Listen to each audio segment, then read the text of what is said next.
Êxodo 1. São estes, pois, os nomes dos filhos de Israel que entraram com Jacó no Egito, cada um com a sua respectiva família: Ruben, Simeão, Levi e Judá, Issacar, Zebulon e Benjamim, Dan, Naftali, Gade e Azer. Ao todo, os descendentes de Jacó eram 70. José, porém, já estava no Egito.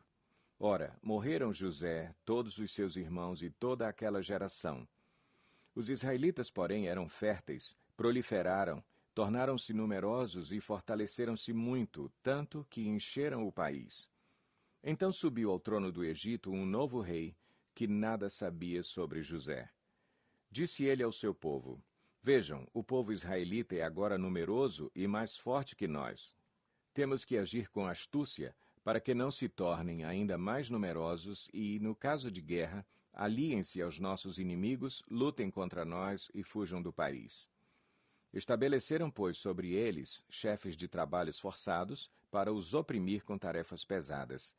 E assim os israelitas construíram para o faraó as cidades celeiros de Pitom e Ramsés. Todavia, quanto mais eram oprimidos, mais numerosos se tornavam e mais se espalhavam. Por isso os egípcios passaram a temer os israelitas e os sujeitaram à cruel escravidão. Tornaram-lhes a vida amarga, impondo-lhes a árdua tarefa de preparar o barro e fazer tijolos e executar todo tipo de trabalho agrícola. Em tudo os egípcios os sujeitavam à cruel escravidão. O rei do Egito ordenou às parteiras dos hebreus, que se chamavam Sifrá e Puá: Quando vocês ajudarem as hebreias a dar à luz, verifiquem se é menino. Se for, matem-no. Se for menina, deixem-na viver. Todavia as parteiras temeram a Deus e não obedeceram às ordens do rei do Egito. Deixaram viver os meninos. Então o rei do Egito convocou as parteiras e lhes perguntou: Por que vocês fizeram isso? Por que deixaram viver os meninos? Responderam as parteiras ao faraó: As mulheres hebreias não são como as egípcias. São cheias de vigor e dão à luz antes de chegarem às parteiras. Deus foi bondoso com as parteiras e o povo ia se tornando ainda mais numeroso, cada vez mais forte. Visto que as parteiras temeram a Deus, ele concedeu-lhes que tivessem suas próprias famílias. Por isso o faraó ordenou a todo o seu povo: Lancem ao Nilo todo menino recém-nascido, mas deixem viver as meninas.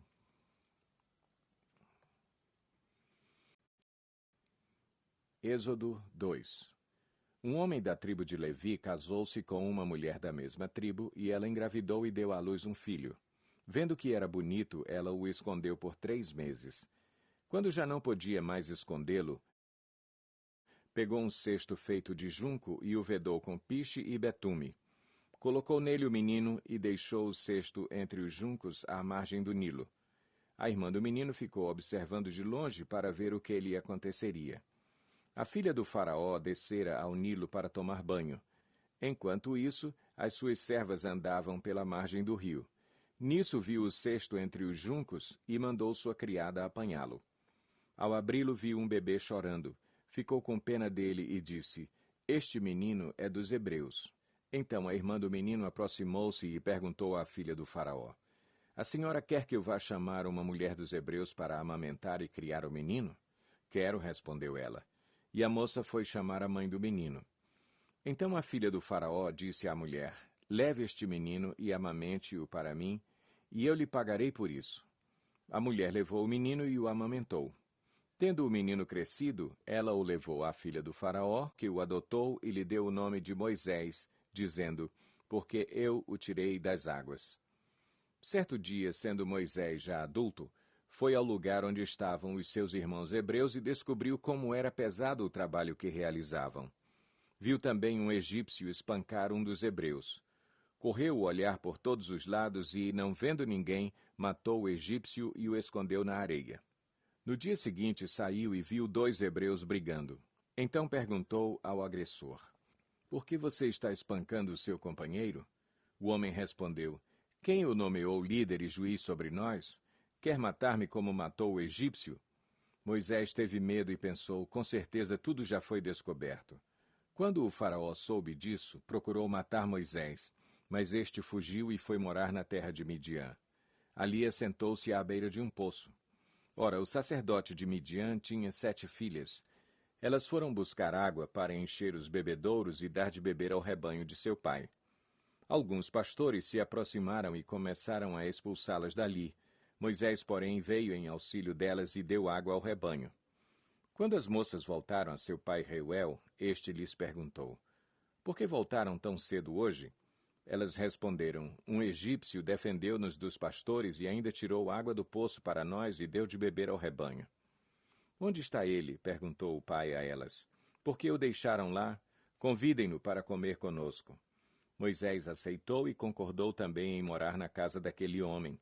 Este lhe deu por mulher sua filha Zípora. Ela deu à luz um menino a quem Moisés deu o nome de Gerson, dizendo: Sou imigrante em terra estrangeira. Muito tempo depois morreu o rei do Egito. Os israelitas gemiam e clamavam debaixo da escravidão, e o seu clamor subiu até Deus.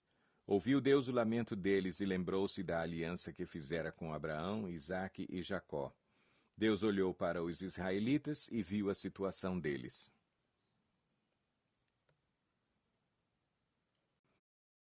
Êxodo 3. Moisés pastoreava o rebanho de seu sogro Jetro, que era sacerdote de Midian. Um dia levou o rebanho para o outro lado do deserto e chegou a Horebe, o monte de Deus. Ali, o anjo do Senhor lhe apareceu numa chama de fogo que saía do meio de uma sarça. Moisés viu que, embora a sarça estivesse em chamas, não era consumida pelo fogo. Que impressionante, pensou. Por que a sarça não se queima? Vou ver isso de perto. O Senhor viu que ele se aproximava para observar. E então, do meio da sarça, Deus o chamou. Moisés, Moisés. Eis-me aqui, respondeu ele. Então disse Deus: Não se aproxime. Tire as sandálias dos pés, pois o lugar em que você está é terra santa. Disse ainda: Eu sou o Deus de seu pai, o Deus de Abraão, o Deus de Isaque, o Deus de Jacó. Então Moisés cobriu o rosto, pois teve medo de olhar para Deus. Disse o Senhor: De fato, tenho visto a opressão sobre o meu povo no Egito, tenho escutado o seu clamor por causa dos seus feitores, e sei quanto eles estão sofrendo. Por isso desci para livrá-los das mãos dos egípcios e tirá-los daqui para uma terra boa e vasta, onde manam leite e mel, a terra dos cananeus, dos hititas, dos amorreus, dos ferezeus, dos heveus e dos jebuseus. Pois agora o clamor dos israelitas chegou a mim, e tenho visto como os egípcios os oprimem. Vá, pois, agora, eu o envio ao faraó para tirar do Egito o meu povo, os israelitas. Moisés, porém, respondeu a Deus: Quem sou eu para apresentar-me ao faraó e tirar os israelitas do Egito? Deus afirmou: Eu estarei com você. Esta é a prova de que sou eu quem o envia. Quando você tirar o povo do Egito, vocês prestarão culto a Deus neste monte. Moisés perguntou: Quando eu chegar diante dos israelitas e lhes disser: O Deus dos seus antepassados me enviou a vocês, e eles me perguntarem: Qual é o nome dele? Que lhes direi? Disse Deus a Moisés: Eu sou o que sou. É isto que você dirá aos israelitas: Eu sou, me enviou a vocês. Disse também Deus a Moisés: Diga aos israelitas: O Senhor, o Deus dos seus antepassados, o Deus de Abraão, o Deus de Isaque, o Deus de Jacó, enviou-me a vocês. Esse é o meu nome para sempre, nome pelo qual serei lembrado de geração em geração. Vá, reúna as autoridades de Israel e diga-lhes: O Senhor, o Deus dos seus antepassados, o Deus de Abraão, de Isaque e de Jacó, apareceu a mim e disse: Eu virei em auxílio de vocês, pois vi o que lhes tem sido feito no Egito. Prometi tirá-los da opressão do Egito para a terra dos cananeus, dos hititas, dos amorreus, dos ferezeus, dos heveus e dos jebuseus, terra onde manam leite e mel. As autoridades de Israel o atenderão. Depois você irá com elas ao rei do Egito e lhe dirá: O Senhor, o Deus dos hebreus, veio ao nosso encontro. Agora deixe-nos fazer uma caminhada de 3 dias adentrando o deserto para oferecermos sacrifícios ao Senhor, o nosso Deus. Eu sei que o rei do Egito não os deixará sair, a não ser que uma poderosa mão o force. Por isso estenderei a minha mão e ferirei os egípcios com todas as maravilhas que realizarei no meio deles. Depois disso, ele os deixará sair. E farei que os egípcios tenham boa vontade para com o povo, de modo que, quando vocês saírem, não sairão de mãos vazias. Todas as israelitas pedirão às suas vizinhas e às mulheres que estiverem hospedando em casa objetos de prata e de ouro e roupas que vocês porão em seus filhos e em suas filhas. Assim vocês despojarão os egípcios.